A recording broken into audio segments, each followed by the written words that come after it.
पंतप्रधान मोदींच्या हस्ते बहुप्रतीक्षित नावा शेवा सागरी सेतूचं लोकार्पण। उरण ते खारकोपर नवीन रेल्वे मार्गिका, बेलापूर पेंधर नवी मुंबई मेट्रोसह दिघा रेल्वे स्थानकाचा शुभारंभ।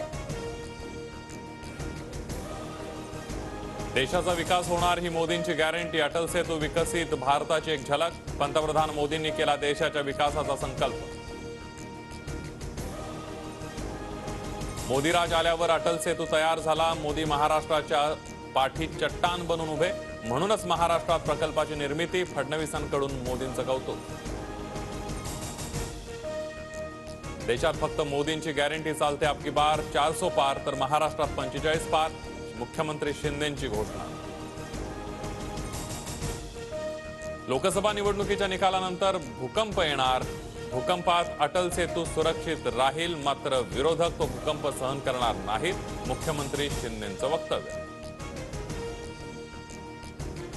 2 कोटी महिलांना लखपती बनवण्याचं लक्ष्य। देशाच्या कल्याणासाठी महिलांनी समोर येणं गरजेचं। पंतप्रधानांच्या हस्ते लेक लाडकी योजनेचा शुभारंभ। मोदींचा महाराष्ट्र दौरा। नाशिक ते मुंबई आणि मिशन 2024। नाशकात रोड शो सह पूजा आणि युवा महोत्सवाला हजेरी। पंतप्रधान मोदींकडून नाशिकच्या ऐतिहासिक काळाराम मंदिरामध्ये आरती। रामनामाचा गजर। टाळ वाजवत मोदी भजनामध्ये तल्लीन। मोदींकडून मंदिर परिसरात साफसफाई। घराणेशाहीच्या राजकारणानं देशाचं मोठं नुकसान। युवकांनो, राजकारणात सक्रिय व्हा आणि परिवारवाद संपवा। नाशिकमधील युवा महोत्सवातून पंतप्रधान मोदींचा काँग्रेसवर हल्लाबोल। महाविकास आघाडी सरकार पडेपर्यंत 85% शिवडी न्हावाशेवा पुलाचं काम पूर्ण। 15% कामासाठी 1.5 वर्ष घेऊन व्हीआयपीची वाट बघत उद्घाटन रखडवलं। लोकार्पणाआधी ठाकरे गटाची ट्विट करत टीका। अयोध्येमध्ये रामलल्लांच्या प्राणप्रतिष्ठेला पूर्वी मोदी 11 दिवसांचा विशेष धार्मिक विधी करणार। पंतप्रधान मोदींची घोषणा।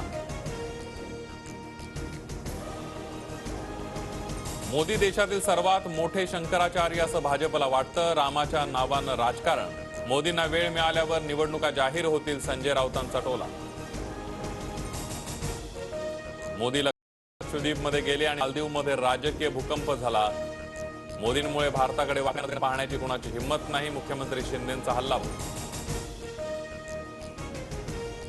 शिवसेनेची घटना दुरुस्ती अवैध होती तर निवडणूक आयोग झोपलं होतं का? नार्वेकरांच्या निकालानंतर अरविंद सावंतांचा व्हिडिओ। बॉम्ब 2013च्या राष्ट्रीय कार्यकारिणीतील नार्वेकरांचा फोटोही दाखवला।